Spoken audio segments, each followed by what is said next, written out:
Bagaimana cara menyeimbangkan antara hati dan pikirannya? Terasa dalam hidup bahwa logika pikiran itu lebih dominan dalam menuntun hidup. Hati terasa diabaikan. Mungkin itu ada sejarahnya masa lalu. Pada saat kita belajar, pada saat kita diajarkan dulu bahwa logika itu harus lebih didominankan dalam hidup. Sedangkan kebutuhan hati itu dinomorduakan, bahkan mungkin tidak dikedepankan. Bahkan dalam sholat terasa ada yang membisikkan atau muncul berupa pikiran-pikiran, hembusan pikiran yang selalu datang dalam kita sholat. Padahal bulan Ramadan nggak ada setan ya, tapi kok ada juga Ustadz ya. Memangnya selama ini dipikir itu gara-gara setan gitu ya. Nah, maka bulan Ramadan kita baru sadar bahwa ternyata itu bukan gara-gara setan. Memangnya ada dalam pikiran. Setan itu hanya menunggangi saja, begitu sebenarnya.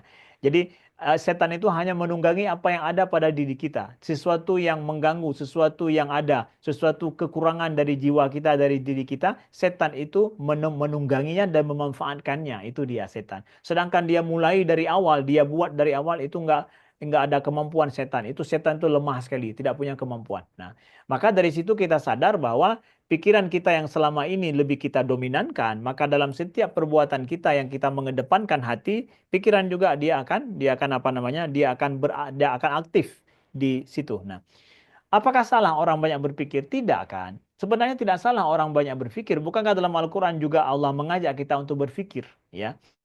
Maka yang salahnya bukan pikiran yang dominan, tapi hatinya ketinggalan gitu ya. Makanya ini pikirannya sudah aktif nih, bagus. Pikirannya sudah aktif. Tinggal sekarang dominankan hati nih. Pompa hati untuk naik, ya, suburkan hati lebih naik. Makanya kalau kita masa muda, logika kita dominan, itu secara alurnya memang begitu ya. Ketika kita 40 tahun, 50 tahun lewat, itu masanya adalah hati itu bermain banyak, ya. Makanya orang kadang lebih soleh nampaknya, lebih banyak memperbaiki hidupnya. Pada saat kapan? Sudah mulai 40, 50 tahun ke depan, hatinya sudah mulai dominan. Apalagi seorang wanita, begitu ya.